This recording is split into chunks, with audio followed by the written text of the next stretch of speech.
الذي أرسل رسوله بالهدى ودين الحق ليظهره على الدين كله ولو كره الكافرون ولو كره المشركون ولو كره المسلمون سبحانك لا علم لنا إلا ما علمتنا إنك أنت العليم الحكيم رب اشرح لي صدري ويسر لي أمري واحلل عقدة من لساني يفقهوا قولي. Alhamdulillah, syukur kepada Allah Subhanahu Wa Taala.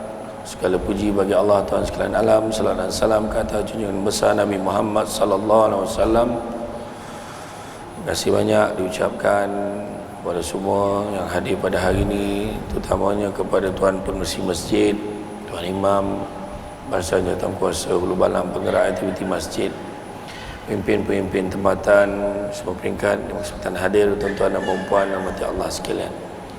Alhamdulillah, pada malam ini dapat kita bersama-sama berada di dalam majlis ilmu, yang mana malam ni ceramah berkaitan dengan ma'al hijrah.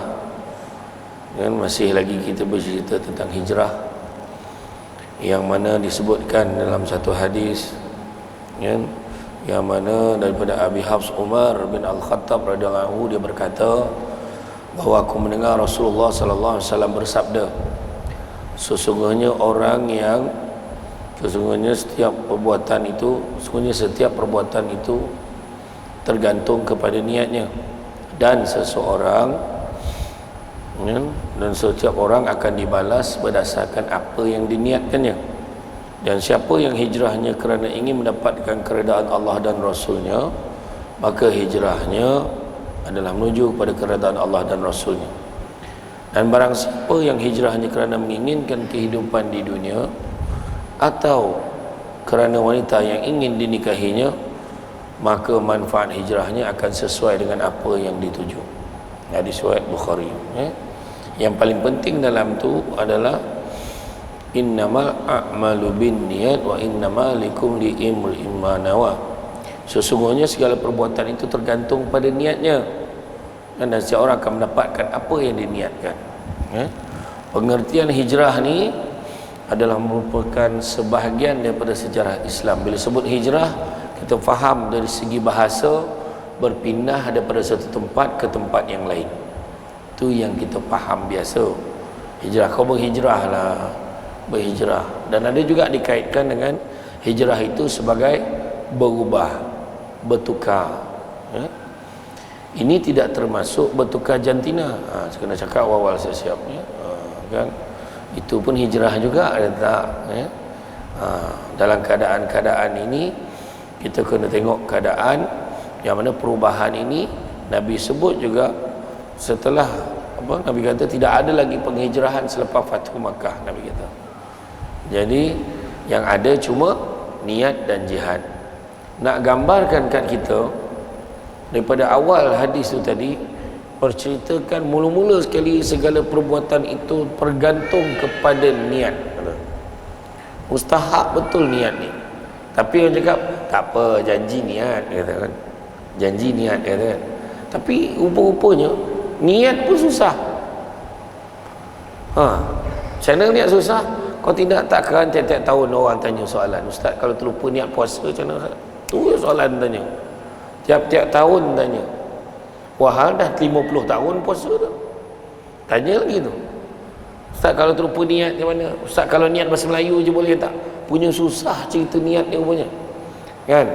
Tapi yang pastinya, kalau kita niat satu kebaikan, Allah Maha Pengasih, Maha Penyayang. Niat yang baik, niat yang Allah bagi pahala dah. Belum buat lagi. Aku ingat aku nak tahajud lah esok.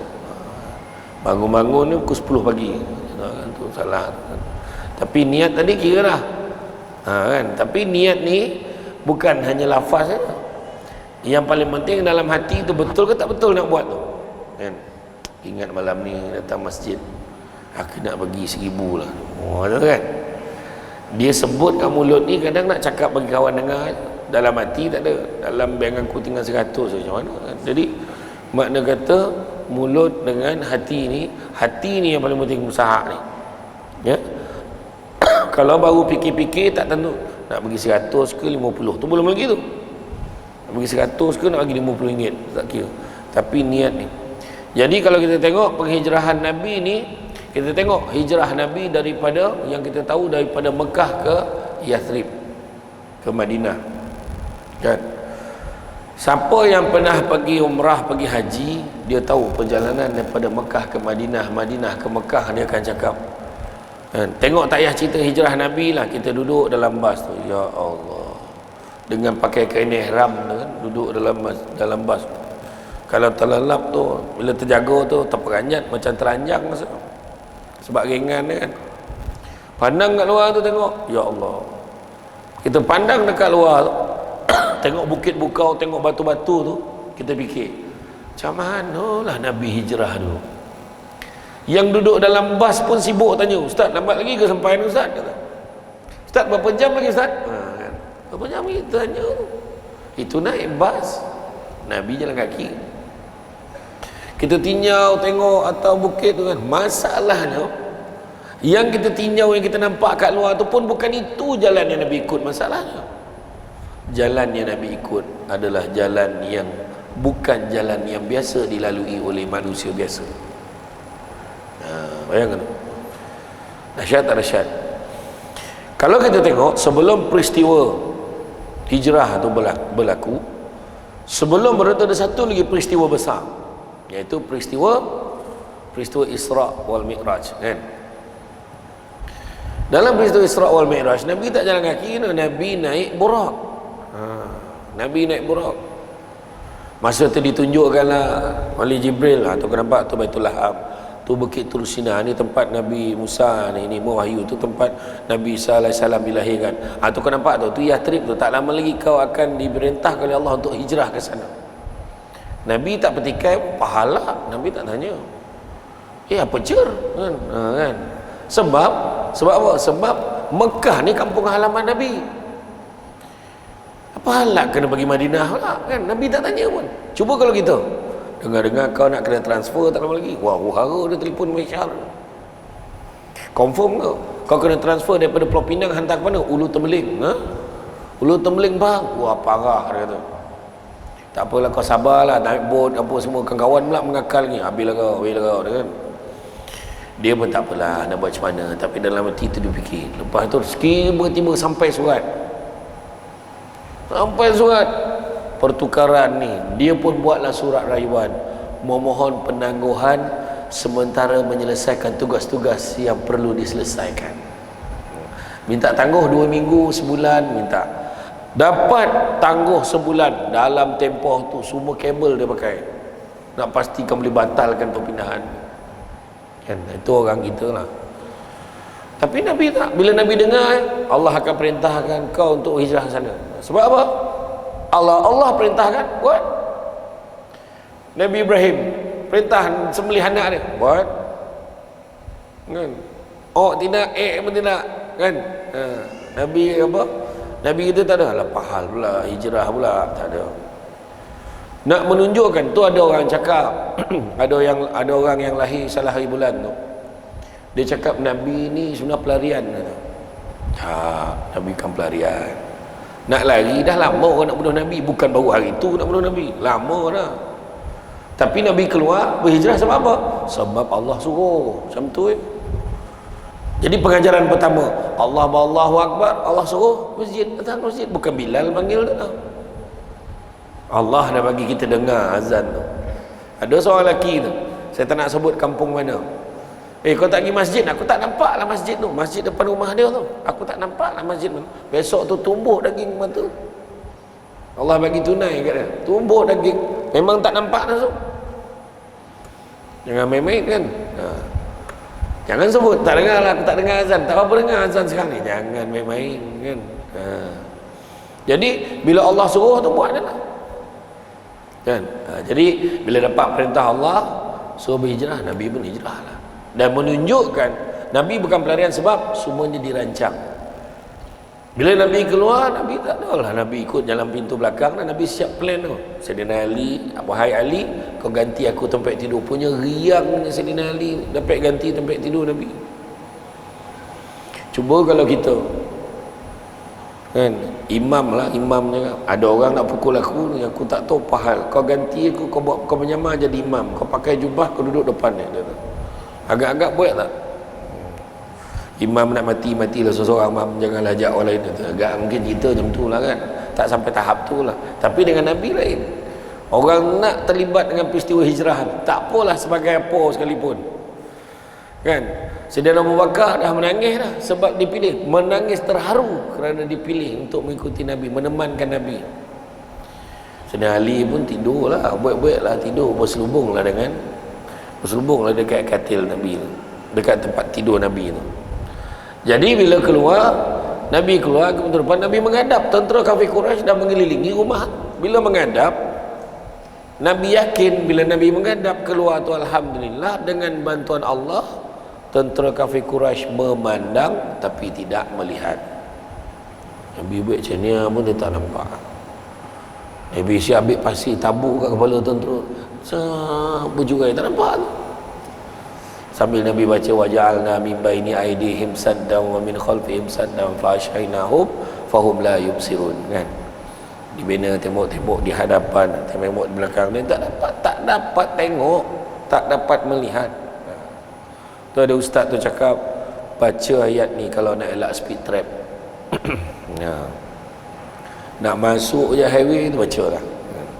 Kono jugalah ustaz, rupa polis tu dah baca dulu kan. Polis pun mengaji sekarang ni kan. Polis baca dulu tu yang kono tu kan. Tak apalah. Bila Nabi keluar, Nabi terus tuju pergi ke mana? Pergi ke gua. Pergi ke gua mana? Pergi ke gua Tempurung. Gua mana? Gua Sur kan. Nabi terus ke sana, nak tunjukkan itu merupakan satu bentuk memang dah plan. Saya nak tanya soalan, masa tu dah ada handphone belum? Dah ada WhatsApp belum? Belum. Nak tunjukkan benda tu memang dah dirancang. Bila Nabi bersembunyi dekat dalam tu, ringkas cerita lah yang pasang, yang Allah hantar bantuan burung merpati buat sarang, lepas tu ada sarang labah-labah, semua tu semua dah tahu kan. Sayyidatina Asma hantar makanan ke situ. Macam mana boleh tahu? Sayyidina Abu Bakar hantar mesej, Asma hantar makanan, lapar pula, kat atas kanan sikit ada satu gua, Gua Sur namanya. Situ Abah dengan Rasulullah ada situ. Ada situ? Tak ada. Terus ke situ. Masalahnya waktu mendaki menghantar makanan tu bukan macam bukit Gua Sur tu macam hari ni dah siap denai-denai dia untuk kita naik ke atas. Dulu tak ada. Bukit batu betul. Dan Sayyidatina Asma naik ke sana dengan tahap dirinya syarat mengandung 9 bulan. Pengorbanan yang hebat seorang perempuan. Orang perempuan tu sebab Allah pilih orang perempuan mengandung. Kalau orang lelaki lah mengandung memang tak hantar makanan tu. Tapi bonek tu kan, orang perempuan dia sanggup susah. Dia orang perempuan mengandung besar perut, masak lagi. Kan, orang lelaki kalau mengandung bulan kedua matilah. Yang meninggal lah aku bela tak teraya kan. Tu hebat orang perempuan. Kan? Tu sebab orang bagi nama ibu pejabat, mana ada bapa pejabat. Kan, ibu negeri, ada bapa negeri mana ada. Yang ada dua-dua bapa ayam dengan mak ayam, itu ada dua-dua. Yang lain tak ada. Persatuan Ibu Bapa dan Guru-Guru, PIBG. Kan, yang datang ke ibu, bapa jarang datang. Saya ceramah PIBG berapa kali dah. Laki yang terpilih yang datang. Yang lain semua sibuk. Sampai kan ada yang cadang buang lah bapak tu, tak boleh kan, jadi pig lah babi pula, macam mana pula. Kan? Ibu bapa tu lebih orang perempuan, bagilah kredit orang perempuan dia nak kan. Orang terperanjat pun sebut alamak, mana ada sebut alapak, tak ada kan, alamak sebutnya kan. Jadi tu dia. Kemudian esok tu, pada malam yang sama, sebelum esok tu, malam yang sama, ada orang kafir Quraisy nampak Rasulullah tu lalu minta depan dia orang. Tu Muhammad dah lalu apa kau biar kan? Mana ada? Ada dalam depan kau tadi. Tak ada, bergaduh dia. Aku nampak dia lalu depan kau. Kau pergi tengok sikit. Oh, general pun agak lah, private dia pergi tengok. Pergi tinjau, elok tidur dalam kata. Yang tidur tu Sayyidina Ali. Jadi dia pun tunggu sampai esok. Bila esok keesokan harinya boleh tengok rupanya yang tidur tu Sayyidina Ali. Sayyidina Ali, Sayyidatina Asma, kono penampak depan semua orang. Mana ayah kau, mana Muhammad?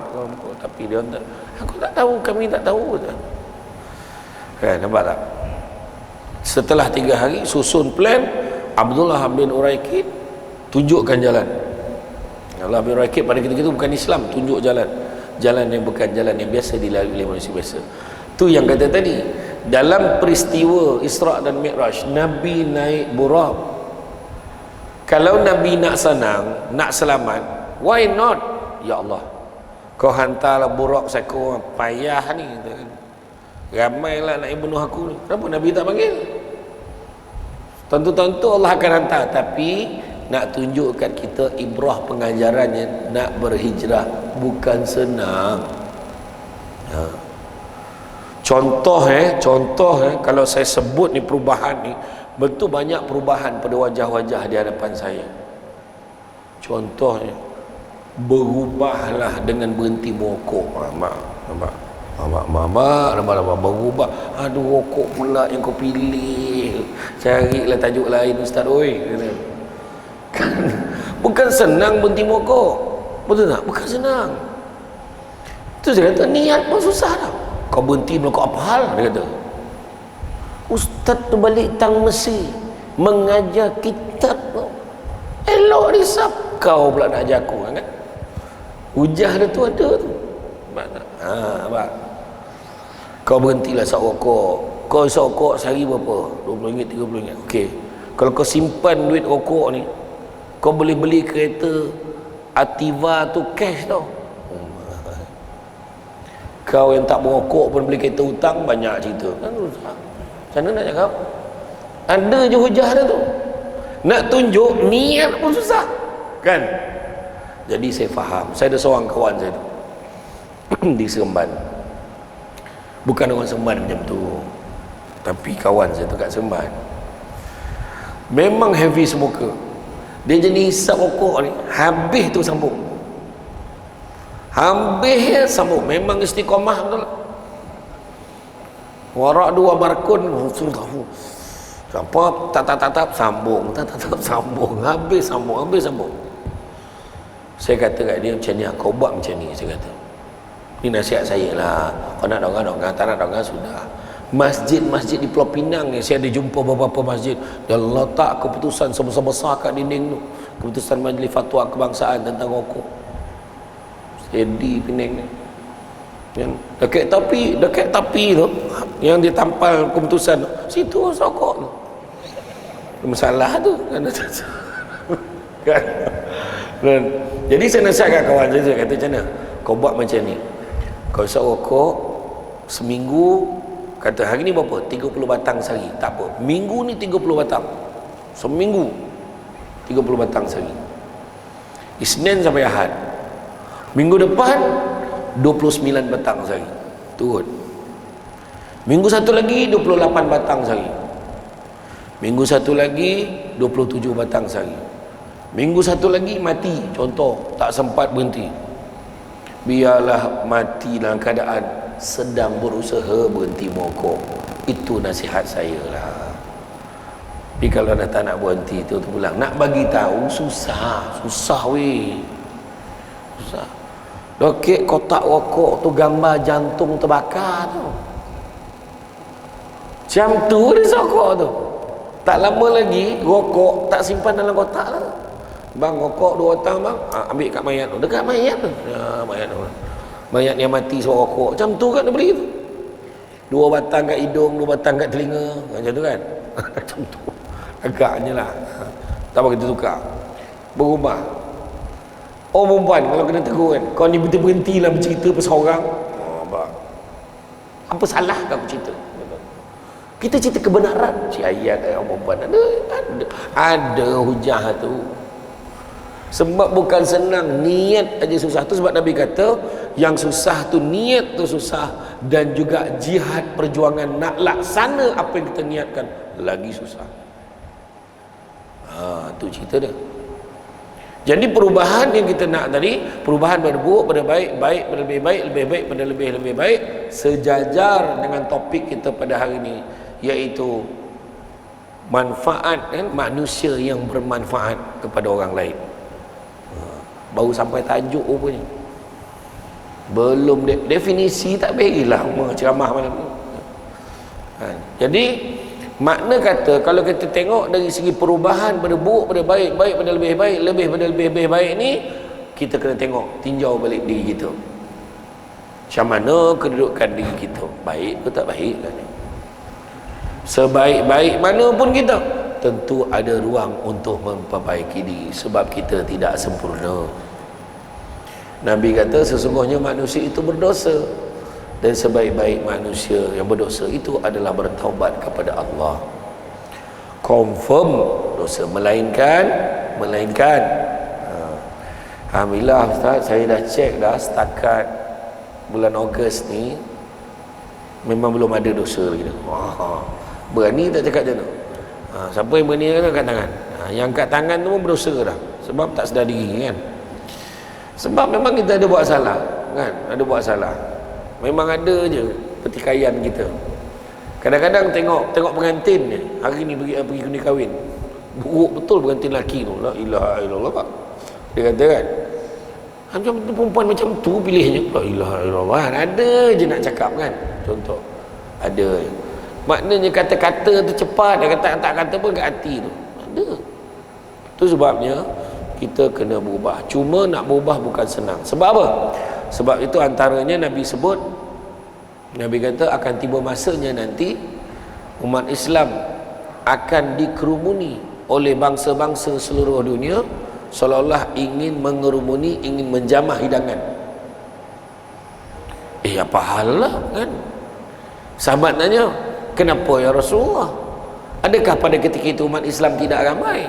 Bahkan umat Islam begitu ramai sekali bilangannya, tetapi tak ubah ibarat buih di lautan, lemah kan. Budak sekarang cakap lemah tu kan, kena tiup angin ni meletup, tersentuh sikit pecah, pegang sikit berderai kan. Jadi kenapa begitu? Kerana bahkan dicabutkan perasaan takut di kalangan musuh-musuh Islam. Tu orang bukan Islam tak takut pada orang Islam. Apa dia beli? Dia main-main kan. Cuba tu tengok hari ni, satu-satu diusik kan. Bahkan tak ada rasa takut. Kerana apa? Kerana umat Islam pada ketika itu dilanda penyakit wahan. Penyakit wahan ni penyakit apa? Penyakit wahan ni penyakit cinta dunia dan takut mati. Iya. Cuba kita tengok keadaan sekarang.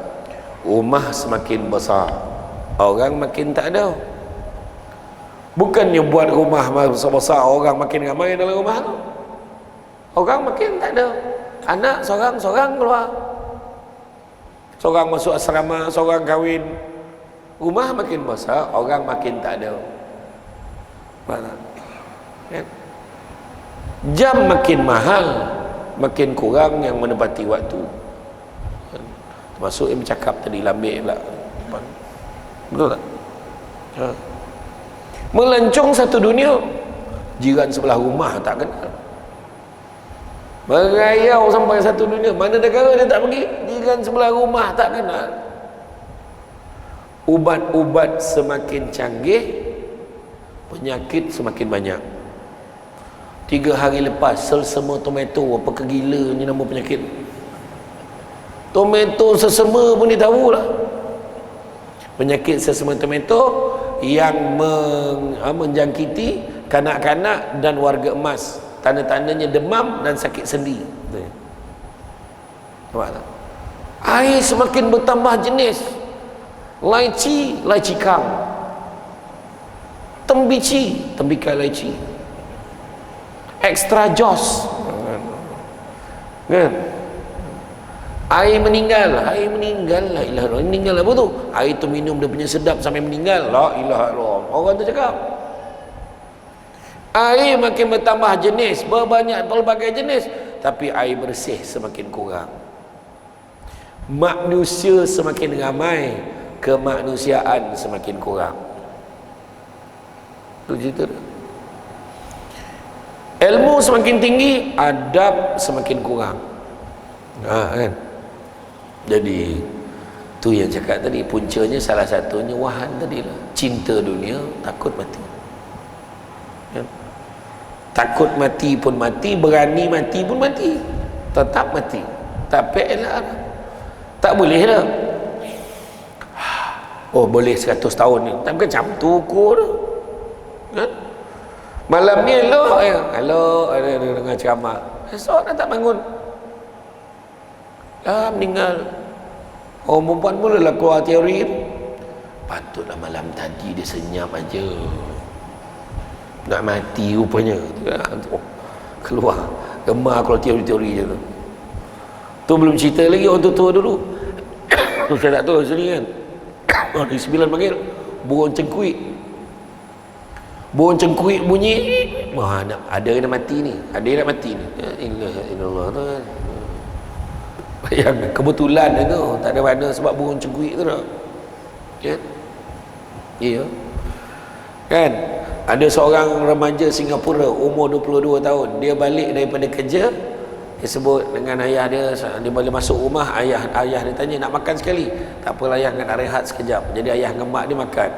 Kejap lagi saya makanlah. Dia masuk bilik, dia kata rehat. Lepas tu tengok anak tak keluar-keluar, agak tidur, pergi tengok ada kesan muntah dekat tepi bantal, pegang-pegang, rupa nyawa dah tak ada. Tak ada sakit apa pun. Saya dulu waktu saya ceramah di Wang Semaju KL, ada sepasang suami isteri datang. Dia datang, dia silap masa. Dia ingat saya ceramah lepas Isyak. Dia datang lepas Isyak.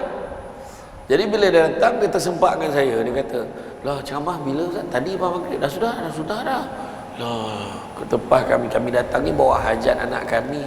Dia nak sangat je Ustaz. Anaknya mana? Kata, anaknya dah meninggal. Kata, dah meninggal? Lah, ya ke? Sakit apa? Tak ada sakit pun. Dia tinggal dalam tidur. Ya ke? Berapa umur dia? 11 tahun. Ya ke? Tapi Ustaz, dia setiap malam tak pernah tinggal tengok YouTube Ustaz kata. Tapi bukan tu sebab dia meninggal. Jangan panjangkan cerita macam tu ya. Bukan. Kau nak mati kau tengoklah YouTube Samsul Debat. Bukan tu punca dia. Dia tengok video Samsul Debat setiap malam. Mungkin adalah ustaz-ustaz lain pun dia tengok. Bayangkan setiap malam dia tengok video tu. Bayangkan kalau dia mati selepas dia tengok video tu. Macam kita fikir video-video majlis ilmu kan. 11 tahun. Jadi kita yang kanak-kanak yang umur 63 tahun ni nak cakap apa? Jangan tunggu sakit. Jangan terpedaya dengan muda, sebab mati tak syarat tua. Jangan terpedaya dengan sehat, sebab mati tak syarat sakit. Ada orang tu jalan, bam, jatuh dalam lubang, dalam gila. Ingat ni confirm mati. Confirm mati. Cik. Orang kita punya style kan. Jabatan Bomba dan Penyelamat tarik pakai tali, tengok Nadi berdenyut ni, hidup lagi dia. Ingat mati dah tu. Lepas tu dia tersedar. Hui bang, steady bang. Kenapa? Abang jatuh dalam lubang dalam gila bang, tapi tak mati. Iya ke? Mana lubang tu? Dia tinjau lubang tu, langsung mati. Terperanjat tengok lubang tu. Tadi jatuh tak mati. Jadi mati ni bukan sebab yang kita fikir. Bukan sebab yang kita fikir. Ya? Kita pergi ke hospital, tengok orang tu yang pump, kita tengok ini tak besok lusa ni. Umat ayat dia punya confident tak besok lusa dia. Dalam berbual-bual dia leka teruk. Dia tak pandang ke kanan, kena gelek ke teksi depan hospital tu, mati. Yang esok tu elok dia datang macam asid tu on. Nak kata apa? Kan itu sebabnya kerahsiaan takdir kan. Mana nak kita tahu?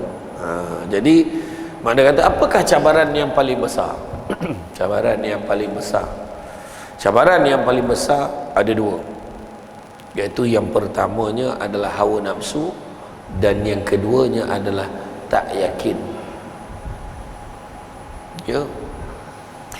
Hawa nafsu, banyak hawa nafsu ni. Kan, pakai baju dah siap.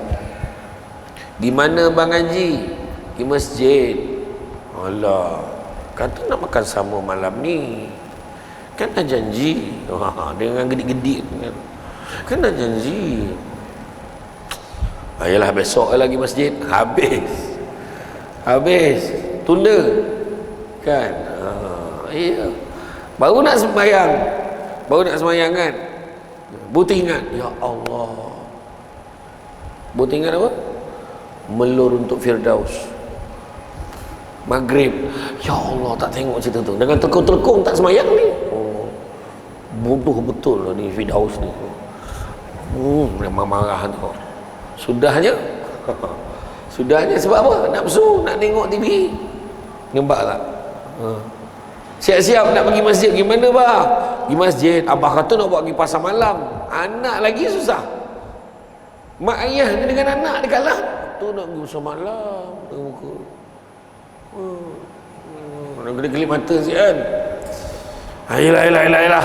Pakai t-shirt ayah. Tukar je boleh pakai t-shirt. Ya. Nafsu. Ya. Habis cara dia macam mana? Jihad. Pakai je Melayu. Pergi mana bang? Bang Haji pergi mana? Pergi masjid. Kata nak makan sama malam ni. Lepas mayang kat masjid kan, abang balik kita makan lah sama. Bukan lama pun. Kalau abang tengok imam yang panjang tu ada kan, abang ke depan jadi imam. Baca inna atau Allah, abang jadi imam. Settle. Nampak? Boleh je kan? Boleh pergi. Abah kata nak pergi pasar malam. Kata pergi pasar malam. Pasar malam tu selagi abah tak datang, tak tutup dia. Nampak tu. Kena.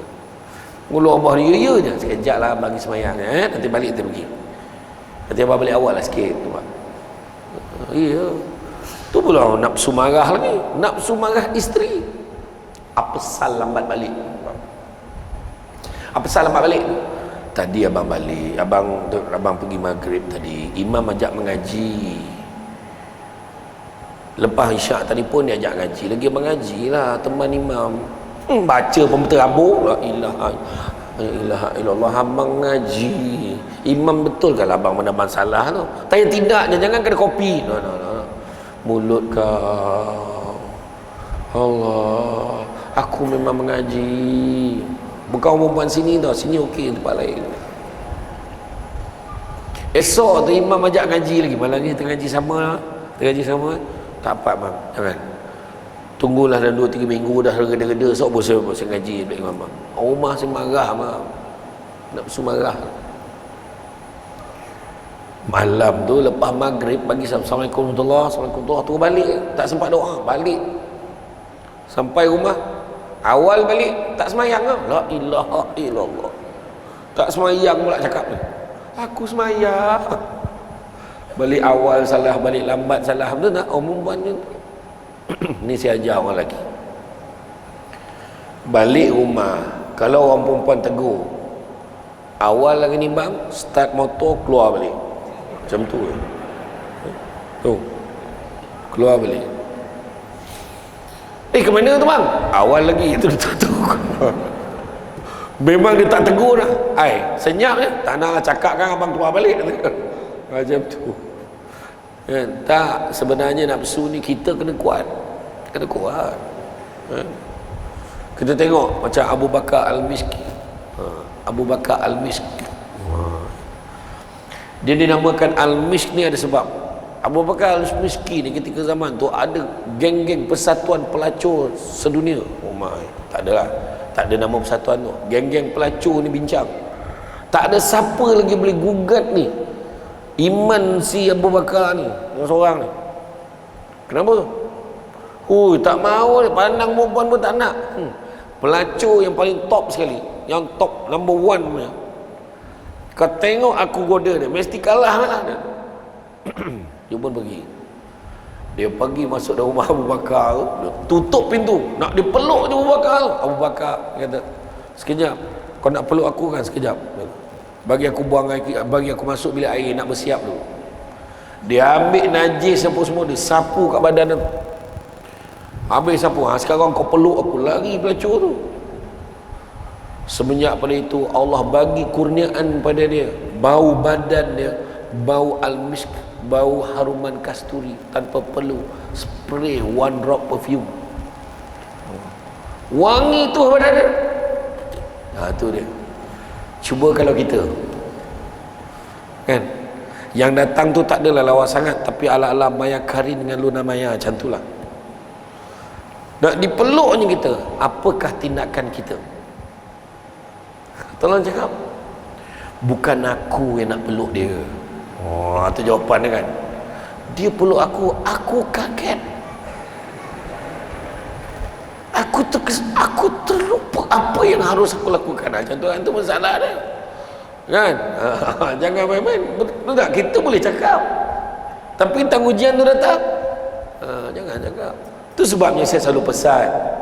Kita tengok dalam TV, orang ni dituduh rasuah, pegawai kerajaan tuduh rasuah 50,000, terima wang suapan 100,000, orang ni 30,000, orang ni 70,000. Kita tengah tengok TV, itulah dia, tak bersyukur. Teruk betul. Sekarang siapa yang susah? Cara cakap tu macam baik sangat. Kita belum diuji, jangan cerita banyak. Tahu? Esok tu ada orang datang pejabat kita, 2 buntil duit bawa. Tolonglah settle lah dia.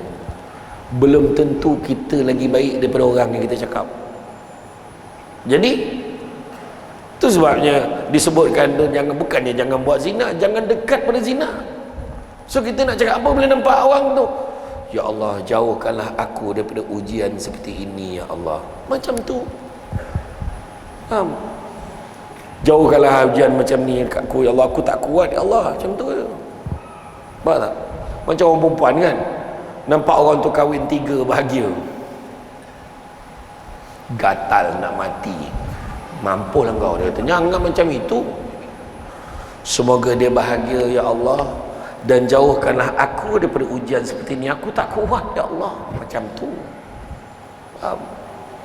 Aku laki aku tak adalah, memang tidaklah laki aku. Jangan cakap, kuasanya bukan di tangan kamu. Faham? Kejap lagi ada WhatsApp dekat imam masjid, jangan jemput dalam serubat ni, menghasut, kata kan. Tak, ni contoh. Tak betul doa. Ya Allah, janganlah kau beri ujian ni kepada aku dan suamiku ya Allah. Kalau ia pun jangan lebih 2. Contoh macam tu lah. Doa macam tu. Tak boleh juga, jangan. Tak boleh. Tak boleh, ya Allah, janganlah beri ujian seperti ni ya Allah. Aku tak kuat ya Allah. Macam tu lah. Yang seorang pun tak adil nak lebih. Betul tak? Kuat. Masalah. Jadi makna kata jihad melawan hawa nafsu. Kan? Hawa nafsu. Dulu lain, sekarang lain kan. Dulu macam mana? Dulu TV start pukul berapa? Dulu TV start pukul 5. Pukul 5 baru start TV, buka TV pukul 3 nampak jam.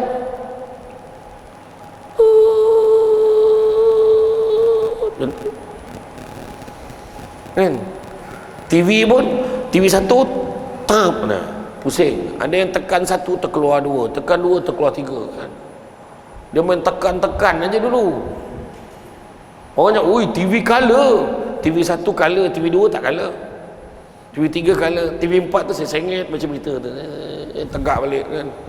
Dulu saya ingat lagi arwah abah saya suruh pegang aerial kat luar tu. So pusing kan masa tu Ardi Wiranata lawan Fu Kok Kiok. Kalau kanan lagi. Kita kat luar tak nampak ni kanan ni. Pegang. So pegang tak tahan tu. Dia kat dalam sedap tengok ni. Dulu anak-anak sekarang mana rasa, letak piring langsung terang. Piring atas bumbung tu lah. Piring tu pandai ngadap kiblat tu. Tahu tak piring tu? Saya tak nak sebut lah jenama dia sebab dia tak taja ceramah malam ni. Jangan disebut. Kalau dia nak sebut nama dia, sudah sponsor lah, betul tak? Iya kan, nafsu dia lain sekarang dengan dulu lain. Budak 12 tahun mengandung hari ni, cerita apa? Kan? Sebab TikTok. Dulu mana ada TikTok? nafsu nak menunjukkan, semayang pun tunjuk Allah, tunjuk, buat live. Okay, solat dulu je. Tu belum cerita lagi budak sekolah, budak perempuan sikat rambut, buat live. Kenapa? Kita tak fikir lagi lah. Terima kasih, doakan kita. Ya ke cantik? Terima kasih. Macam tak cantik je. Cik. Yang aku ni pula nampak live Pak Su Samsul Rarau tekan. Oh, Pak Su Samsul Rarau tengah mengaji. Nampak Ustaz Jafri ni live tekan pap. Allahumma salli ala sayyidina Muhammad. Jadi tuan-tuan dan perempuan sekalian, pap tekan pap. Datuk Kazim tengah menyanyi dia. Oh, sedap Datuk Kazim. Pap, hoi, Abdullah Khairi tuan-tuan okey pap.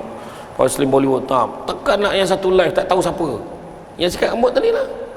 Tap tekan Zap Samsul Debat join. Samsul Debat tengok kita lah. Mana pula aku nak keluar ni. Tak jumpa. Tu masalah tu. Dulu lain, sekarang lain kan? Lain. Dulu tengok TV, tutup mata ayah dia, tutup mata, tak bagi tengok orang putih tu bercium, tutup mata, ayah dia menentukan dah sudah ke belum.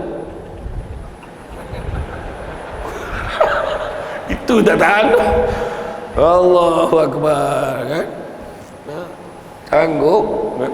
Sekarang lain. Sekarang ya Allah tak tahu nak tapis yang mana dah.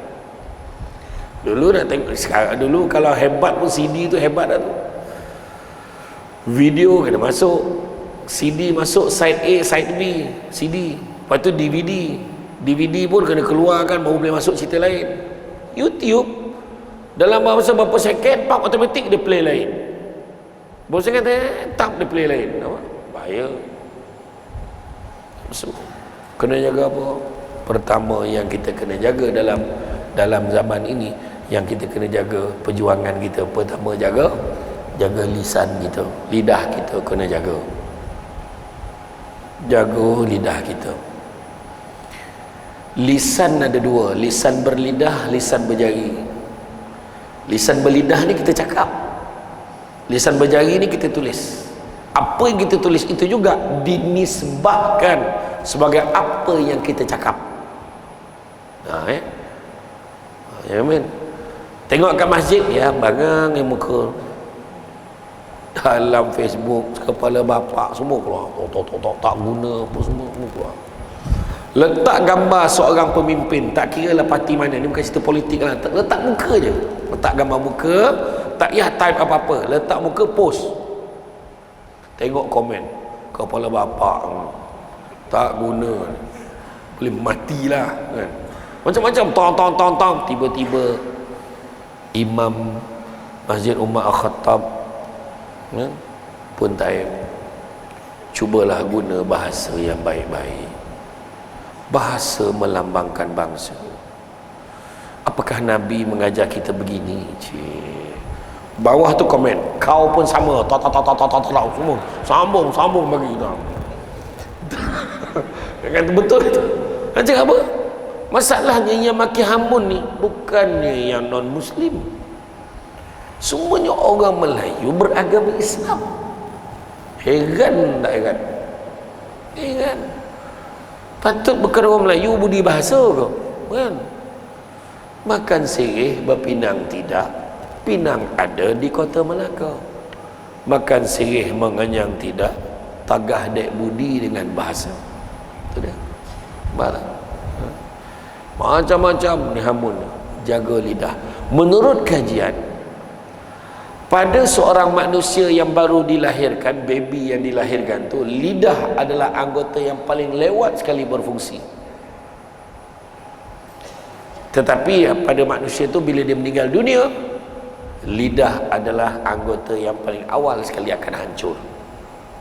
Lidah adalah merupakan satu amanah yang kita kena gunakan dengan sebaik-baiknya. Jangan gunakan untuk mengumpat, ya. Orang perempuan berhenti-berhentilah bercakap, aku ni mulut je jahat, hati baik, tak ada mana dah. Kalau hati baik, mulut pun kena baik, terutamanya dengan suami. Betul orang perempuan. Orang perempuan ni senang masuk syurga, cakap yang baik-baik je pada suami. Orang perempuan hari ni kadang dia tak layan suami dengan sebaiknya, kesian. Makin tua makin garang orang perempuan. Itu sebab kuasa talak bagi kat suami tau. Kalau bagi kat perempuan tak tahulah berapa kali sehari dapat, tak tahulah. Saya ceraikan awak. Puas hati saya. Awak faham tak? Ni saya ceraikan awak ni. Berulang-ulang sebut. Cerai. La ilaha illallah. Sebelum maghrib pukul 6 dah sampai masjid. Fahal tu bang, 5 kali ni. 5 kali kena cerai. Sebab menurut kajian di Malaysia, antara suami dengan isteri, suami mati dulu lebih tinggi daripada isteri mati dulu. Betul. Jadi bila buat baik hari ni, anggaplah hari ni hari terakhir suami kita. Tapi janganlah masak tu sambil meraung lah. Oh, kenapa ni? Takut abang mati besok. Memang tak selera orang tua tu makan. Maksud, saya pernah ceramah dekat pusat warga emas di Jempol, pusat warga emas. Saya masuk dalam dewan tu, semua perempuan. Saya kata orang lelaki tak ada. Orang lelaki habis mati dah. Sabarlah orang perempuan tu jawab. Saya berhenti 5 minit, berair mata saya tergelak. Perempuan tu jawab tu, orang lelaki habis mati dah. Tapi betul, orang lelaki mati dulu. Jadi layan suami sebaik-baiknya. Baik-baik layan suami ya. Kadang suami tu puas lah, abang teragak, abang teragak, anak-anak teragak apa dia nak makan, makan apa? Bubur je pun. Apa yang susah? Bubur pergilah beli kat bawah, duduk kat KL mah Pak Man, turun lift, belilah kat makcik. Sebab hati suami, isteri tak nak masak, bubur nasi. Dia teragak arwah mak dia dulu, bubur nasi taburkan bilis, teringat dia. Sebab belilah kat makcik Senah bawah tu. Beli sedih pegang. Aku nak yang bini aku masak tu. Dalam leka-leka tu kepala tersepit dekat lift, mati. Yang selamat bubur. Pandailah menangis tu. Imam tanya kenapa? Sudah-sudah tak sempat saya masak bubur untuk dia. Imam, bukan tak sempat, engkau yang tak nak. Yang jadi mangsa imam dengan makmum, 3 malam tahlil bubur. Makmum sampai tanya, malam ni bubur juga? Macam tu lah, dia teragak kat arwah gitu. Kan? Ya, betul membuat.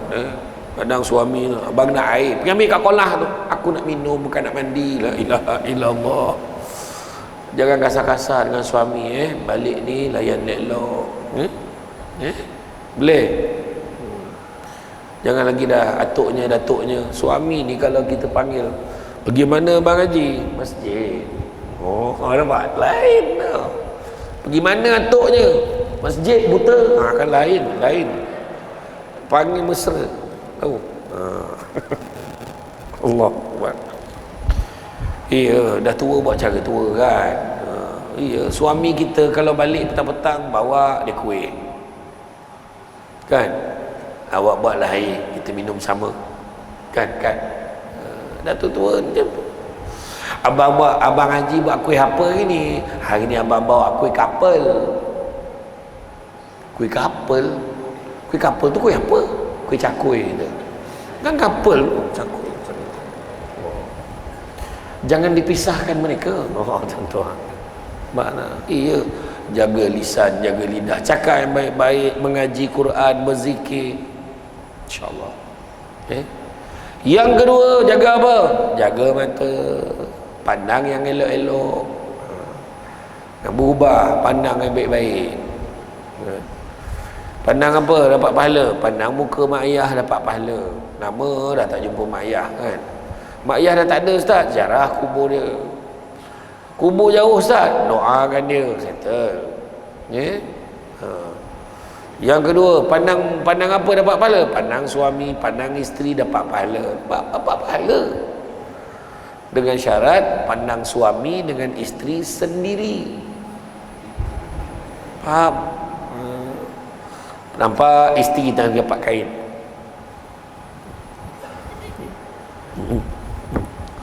Kita pun tengok Allah, Allah, Allah, Allah, Allah. Rambut kambang. Allah. Pahala pandang isteri tu, Allah, Allah, pandangan. Lepas tu suami pula terlelap kat sofa tu, dengan tak berbaju, dengan kain pelikat tu. Isteri ngelipat kain. Seburuk-buruk makhluk dosa. Kalau cakap macam tu dosa. Kan? Cakap, ya Allah, abang kan penat, pergi masuk dalam macam tu lah. Pandang suami, pandang isteri, pahala. Ketiga, pandang Kaabah dapat pahala. Pandang Kaabah dapat pahala. Tu sebab orang tua dulu dia bila pergi Mekah, dia beli frame tu bawa balik tu, dia lekat ke dinding tu. Tengok apa pahala.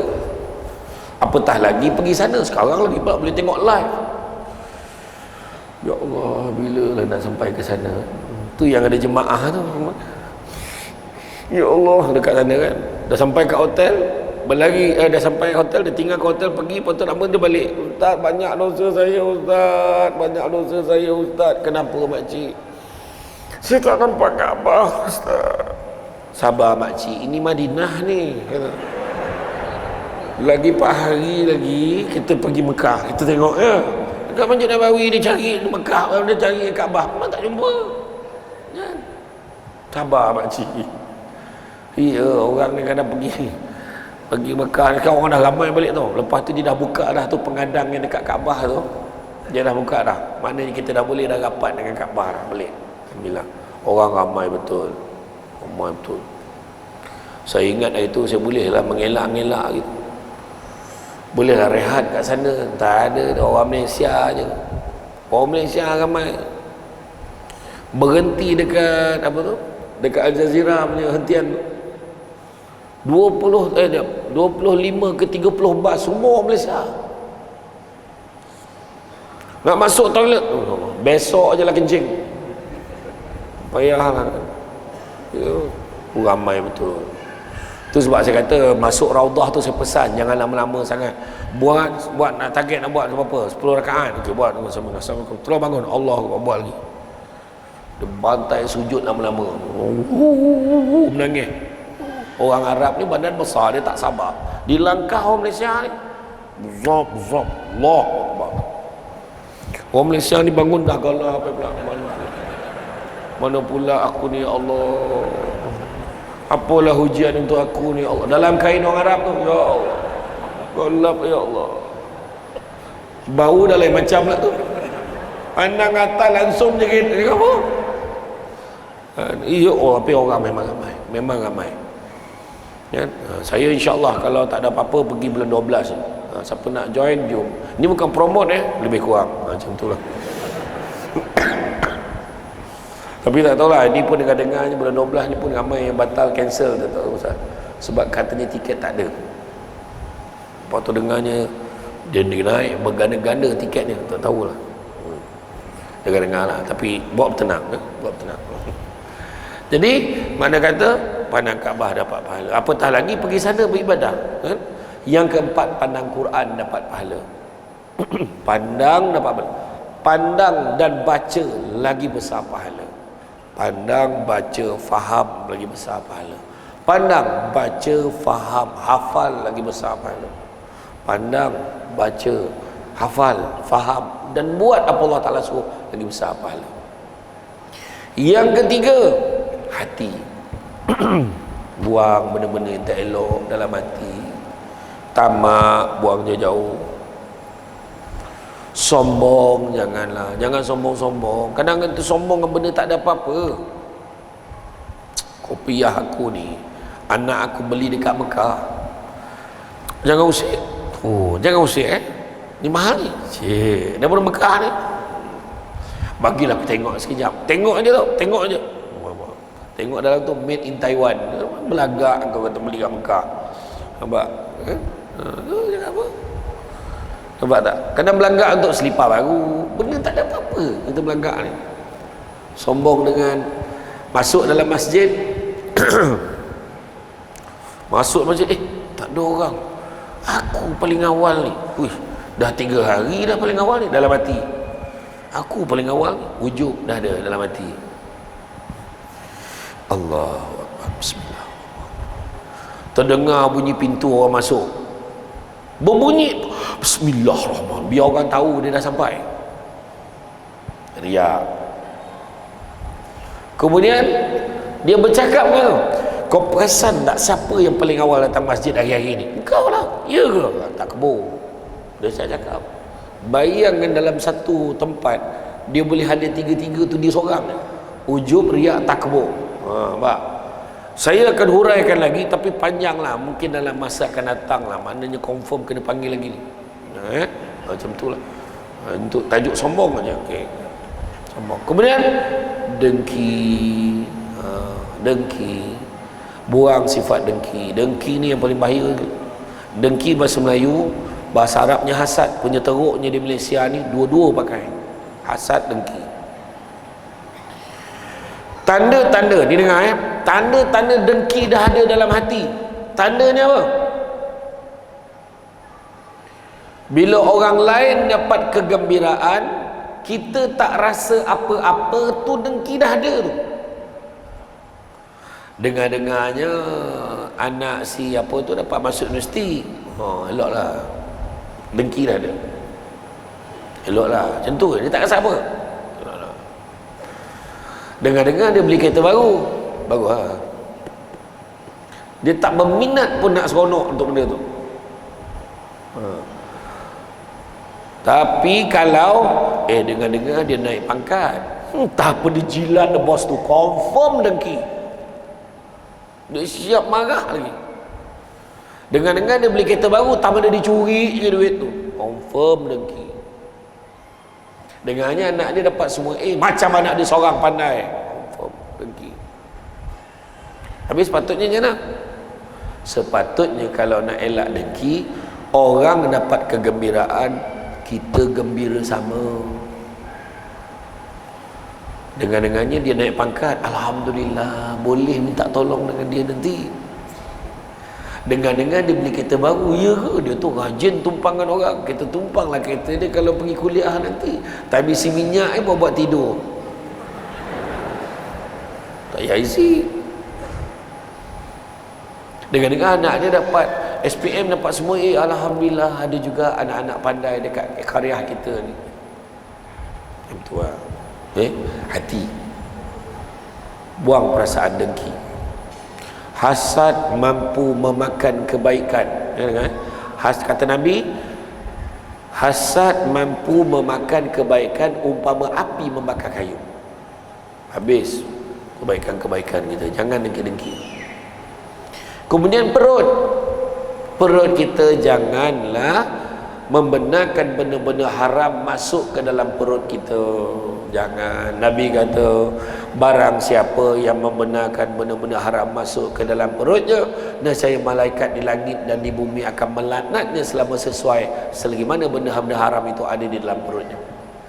Na'udzubillah, minta jauhkan. Jadi Nabi pesan cari rezeki yang halal. Nabi ada beritahu, anak-anak Adam kalau diberikan 2 lembah emas, dia akan minta lembah yang ketiga. Tak pernah cukup. 2 lembah tau. Tu gold valley tu. Gold valleys, plural. 2 lembah emas, dia minta lagi lembah ketiga. Tak cukup banyak ke 2 lembah emas? Nak menunjukkan manusia ni tak pernah puas. Itu sebab Nabi kata itu. Nabi kenal umat dia. 2 lembah emas, minta lembah yang ketiga. Tu sebab ada orang dia beli garu kepala tu, aduh, kenapa duit dalam bank tinggal 10 juta, tak rasa nak bunuh orang ni. Cuba cakap. Sebab apa dia cakap itu? Sebab dia dah biasa dalam bank ada 100 juta, bila tinggal 10 juta tu susah sangat tu. Aduh, susah lah sekarang. Duit dalam bank tinggal 100 ribu. La ilaha illallah. Nampak? Pada tu susah hal. Nampak? Pada orang yang miskin, nanti tengok, tak lama lagi. Saya nak tanya, rezeki daripada siapa? Rezeki daripada siapa? Allah, semua tahu. Tapi hakikat rezeki yang kita kena faham ada 3. Pertama, Allah tentukan punca rezeki.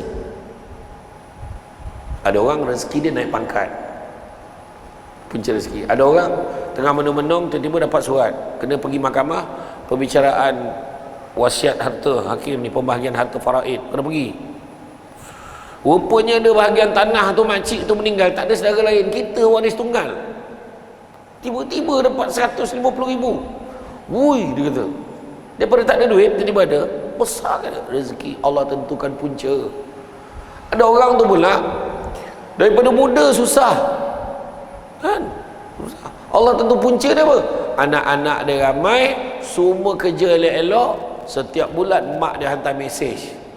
Sekarang telah pun masuk 28 Ogos 2022, masih ada anak-anak mak yang belum membuat bayaran bulan ini. Sila abaikan mesej ini sekiranya bayaran telah dibuat. Terima kasih. Tret duit masuk. Pak, contohlah kan, anak 10 orang, seorang 500, tak 5,000. Allah tentukan rezeki dan rezeki anak-anak. Ada orang tu tak lama lagi belanjawan. Bagi menghargai jasa penyewa awam, maka dengan ini kita umumkan bahawa demi memberikan galakan, kita umumkan pembayaran secara one off insentif RM500 kepada penyewa awam. Apa benda 500? Adalah orang cakap benda 500 tak payahlah, ada cakap itu. Tapi pada orang yang susah, alhamdulillah dapat 500. Petang tu juga dah pergi cocok, belum lagi. Nampak tak? Pertama, Allah tentukan punca. Kedua, Allah tentukan kadar dia berapa banyak. Ya. Kadar dia, pak balik kan ada makan, contohlah ada makan, kita makan pak lah mihun, tinggal sesudu tinggal dia. Allah tentukan rezeki kita. Baik tak payah, jangan, hargai. Pak, jangan kamu pandang kecilnya nikmat itu, kata Nabi, tapi pandanglah siapa yang memberikan nikmat itu. Dan yang ketiga, Allah tentukan bila dapat rezeki itu. Kahwin 20 tahun baru dapat anak, ada kan? 20 tahun dapat anak, tapi lepas 20 tahun tak berhenti. Tiap-tiap tahun, Assalamualaikum, salam, beranak. Assalamualaikum, Waalaikumsalam, beranak. Bagi salam jadi. Yang faham-faham, tak faham sudah. Sebab rezeki Tuhan bagi. Kan? Iya. Itu sebabnya jangan. Itu sebab Nabi kata, walaupun Nabi sebut anak-anak Adam kena diberikan 2 lembah emas, jangan minta lembah ketiga, Nabi juga sebut cari rezeki yang halal, kerana sesungguhnya yang halal itu cukup buat kamu. Malahan Nabi sebut orang yang paling kaya, manusia yang paling kaya adalah manusia yang merasa cukup dengan apa yang dia ada. Itu sebab saya selalu pesan, jangan kejar nak jadi kaya, kejarlah bahagia. Kerana satu hari nanti kita akan sedar, bukan semua perkara boleh dinilai dengan harganya. Deep tak? Deep kan? Jadi bahagia tu apa? Bahagia bukan melihat kepada apa yang kita ada, tapi bahagia melihat sikap kita terhadap apa yang kita ada. Motor buruk aku ni banyak jasa kat aku, kita bela elok-elok, bawa dengan cermat, alhamdulillah bertahan sampai ke hujung hayat pakai. Kemudian lepas perut apa? Tangan ni banyakkan memberi manfaat pada orang lain, tolong orang, sedekah, bantu mana yang boleh. Khairun nas anfa'hum linnas, sebaik-baik manusia memberi manfaat pada orang lain. Dan yang ketujuh, yang keenam, langkah kaki kita melangkahlah ke tempat-tempat yang baik, pergi masjid, pergi belajar, datang kuliah ilmu, datang majlis ilmu. Kerana Nabi sebut, barang siapa yang mengikuti jalan-jalan ke majlis ilmu, maka Allah akan anugerahkan kepadanya jalan-jalan ke syurga. Amin. Jangan lupa hashtag pergi syurga balik hari. Macam tu. Dan yang ketujuh, jagalah ketaatan kita kepada Allah dan Rasul. Dan bila saya kata tadi, halangan pertama adalah hawa nafsu, halangan yang kedua adalah tidak yakin. Kenapa tak yakin? Kerana tak belajar, tak berilmu, kita tak yakin. Makin kita tuntut ilmu, makin kita yakin. Oh macam tu. Oh solat macam ni ya Ustaz. Dia pun tunjuk Allahu Akbar, angkat takbir. Oh macam tu. Kita pun yakin. Bila kita catat, kita faham, kita yakin, kita buat dengan penuh keyakinan. Kena belajar. Kan? Cantik teluk pantainya landai, tambat perahu tepi kuala. Biarlah buruk kain dipakai, asalkan penuh ilmu di dada. Kena belajar. Kain songket menang sutera, lilit sebolit buat selempak. Ilmu yang banyak jadi cahaya, walaupun sikit menjadi terang. Jadi kena belajar. Jadi tuan-tuan dan puan-puan sekalian, sebagai satu usaha malam ni pun kita datang, maka kita belajar. Jaga masyarakat, bantu mana yang kita boleh bantu. Jangan gaduh-gaduh. Ni tak lama lagi ada perayaan yang besar. Perayaan itu jangan gaduh-gaduh. Di masjid datang, tautkan hubungan, bukannya cari pasal. Kalau berbicara soal politik menyebabkan gaduh, baik jangan cakap. Baik jangan cakap. Perbezaan tu masing-masing, semua ada pandangan yang berbeza-beza. Tapi dalam bab agama, dalam bab kita beribadah, kita bersama-sama. Nabi tak ajar kita tau. Nabi tak ajar kau jangan baik dengan dia. Selagi mana di Islam dia taat perintah Allah, maka kita wajib baik dengan dia. Nabi tak ajar kau jangan baik dengan dia kalau parti kau berbeza dengan dia. Nabi tak ajar. Nabi tak ajar. Ya, ni saya pesan siap-siap ni tolong. Saya dengar ada pemilihan karyah yang besok. Dan pemilihan karyah, pilihlah elok-elok, tak salah gaduh. Janganlah beria pula kan. Yang dia dah terpilih, anggaplah sebagai satu amanah. Buatlah elok, jangan gaduh-gaduh. Mudah-mudahan berlangsung dengan baik. Apapun biar dengan ilmu. Lagi satu lagi, dalam negara kita sekarang ni sedang mengalami satu krisis yang sangat besar. Bukan krisis harga barang, bukan krisis politik, tak. Yang paling besar sebenarnya adalah krisis adab dan akhlak. Yang tu yang paling teruk. Jadi terapkan dekat rumah, anak-anak, masyarakat, jaga adab. Ni jaga adab. Jaga adab. Kalau mencari pokok berbuah, pucuk elobek dahan berdaun. Kalau nak jadi insan bertuah, duduknya beradab, tegaknya bersantun. Tu sebab Imam Malik kata, biarlah ilmu sikit, tapi jangan tak ada adab. Ada sebab Imam Malik sebut. Bukan kata maknanya tak payah berilmu. Ilmu kena, kalau ilmu tinggi, adab lagi tinggi, lagi bagus. Ya tu kita nak. Tapi susah nak cari sekarang kan. Tapi insya-Allah masih belum terlambat. Sama-samalah kita terapkan nilai-nilai ini. Jadi tuan-tuan dan puan-puan sekalian, saya faham cara renungan makrifat tu, saya faham.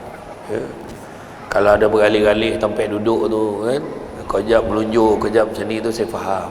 Dan dia melunjuk time saya pandang dia, tu yang tak tahan. Time saya pandang tu dia melunjuk.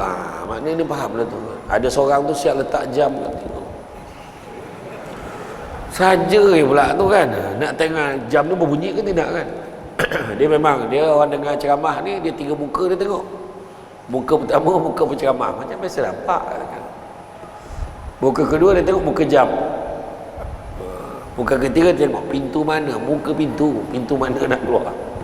Jadi macam mana pun saya ucapkan terima kasih banyak kepada semua yang hadir pada hari ini.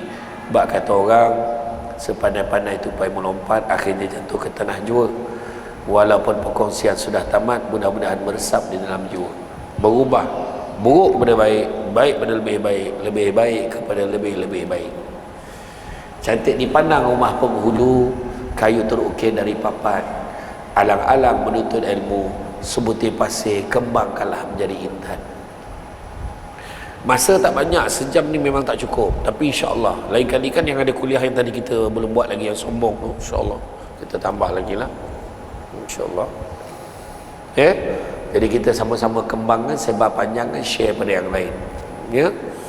Budak-budak membuat galah, nak menjolok buah berangan, kalau ada silap dan salah, dikata tidak, dicaci jangan. Tenang-tenang air di laut, sampan kelok menik ke Tanjung, hati terkenang mulut menyebut, jasa baik pihak masjid menjemput, rasa nak junjung. Minta maaf sangat, saya tak sihat sangat beberapa hari ni. Tu batuk ni keluar macam-macam lah kan. Alhamdulillah sampai juga saya kemari. Pagi tadi di USM di Bong Tebal. Ni malam ni sini. Terima kasih banyak, insya-Allah kita jumpa lagi di lain kesempatan. Cuma sedikit makluman kalau tuan-tuan dan perempuan ada masa sekarang, di belakang sana ada meja ajaib. Atas meja tu ada barang, bukan untuk diambil tapi untuk dibeli. Jangan main sauk buat balik kena cakap tu.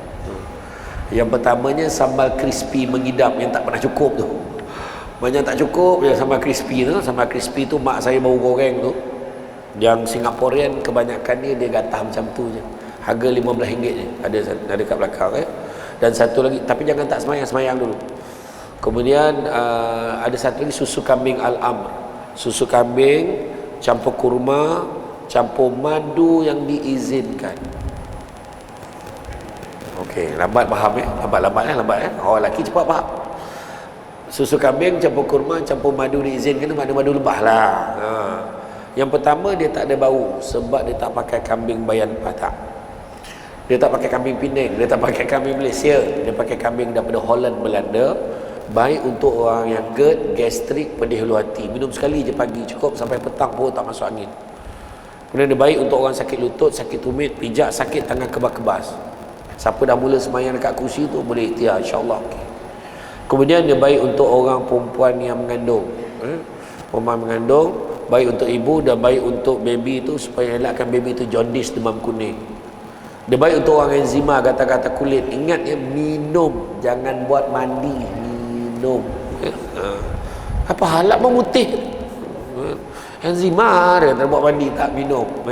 Begitu juga dia baik untuk orang perempuan yang hormon merayau-rayau tu, kejap awal, kejap lambat, kejap tak mana perginya. Elok tapi mana dah tak ada tu salah cari. Dah tak ada. Tapi kalau minum datang dia balik rezeki. Satu kotak 45 saja, tapi malam ni kita offer. Siapa beli 2 90. Tak ada.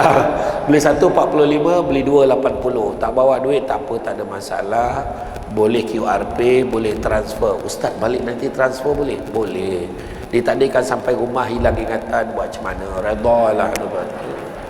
Itu saja daripada saya. Yang baik datang dari Allah SWT. Kurang itu macam kelemahan saya sebagai manusia biasa.